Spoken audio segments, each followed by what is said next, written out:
আসাদ সাম্রাজ্য পতনের পর উচ্ছ্বসিত ছিল মার্কিনীরা, কারণ ৫৩ বছর ধরে সিরিয়ার প্রভাবশালী এই পরিবারকে অকুণ্ঠ সমর্থন দিয়ে আসছিল রাশিয়া। অনেকেই ভেবেছিলেন আসাদের পলায়নের কারণে দামেস্কে শেষ হয়ে গেছে মস্কোর প্রভাব। তবে পুতিনের দূরদর্শিতার সামনে মার্কিনরা এখনও নাবালক, তা প্রমাণ হলো আরেকবার। বুধবার রাশিয়ার পার্লামেন্টে পাশ করা হয়েছে এমন একটি আইন যা দেখে হতবাক হয়ে গেছে পশ্চিমারা। নতুন আইনে বলা হয়েছে, মস্কো কর্তৃক নিষিদ্ধ ঘোষণা করা সন্ত্রাসী গোষ্ঠীর ওপর থেকে নিষেধাজ্ঞা প্রত্যাহার করতে পারবেন আদালত। পার্লামেন্টের নিম্নকক্ষ স্টেট ডুমায় পাশ হওয়া এই আইনটির মাধ্যমে সিরিয়ার এইচটিএস ও আফগানিস্তানের তালিবানের সঙ্গে সম্পর্ক স্বাভাবিক করার প্রক্রিয়া শুরু করলেন পুতিন। ২০০৩ সালের ফেব্রুয়ারিতে তালিবানকে নিষিদ্ধ করে রাশিয়া।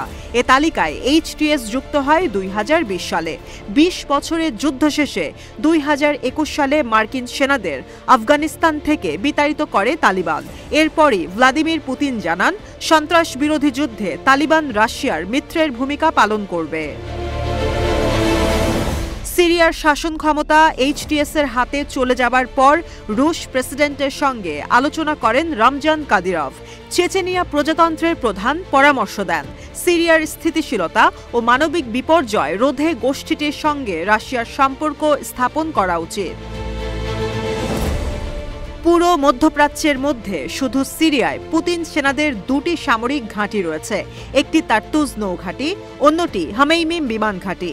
আসাদ সরকারের হস্তক্ষেপে দুটি ঘাঁটির ৪৯ বছরের লিজ পায় মস্কো। এই অঞ্চল থেকে নিজেদের সেনা উপস্থিতি সরিয়ে নেয়ার অর্থ পুরো মধ্যপ্রাচ্য শাসনের সুযোগ যুক্তরাষ্ট্রের হাতে দিয়ে আসা। তাই বাশার আল আসাদের পতন হলেও তার মিত্র রুশ সেনারা এখনও সিরিয়া ছেড়ে যায়নি। আফগানিস্তানের সঙ্গেও বিভিন্নভাবে জড়িয়ে আছে রাশিয়ার নাম।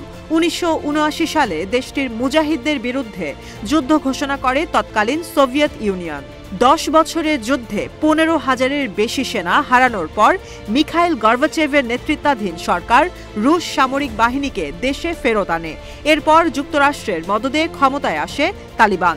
যদিও নানান অজুহাতে তাদের সঙ্গে যুদ্ধ শুরু করে যুক্তরাষ্ট্র। একসময় পরাশক্তিদের এই মৃত্যুকূপ থেকে ওয়াশিংটনও সেনা প্রত্যাহারে বাধ্য হয়। বিশ্লেষকরা বলছেন, সিরিয়া ও আফগানিস্তানের মাঠ ফাঁকা পেয়ে সুযোগকে কাজে লাগানোর চেষ্টায় রয়েছে মার্কিনরা। তবে অতীত অভিজ্ঞতা থেকেই দুই দেশের শাসক গোষ্ঠী যুক্তরাষ্ট্রের সঙ্গে মিত্রতা তৈরিতে অনাগ্রহী।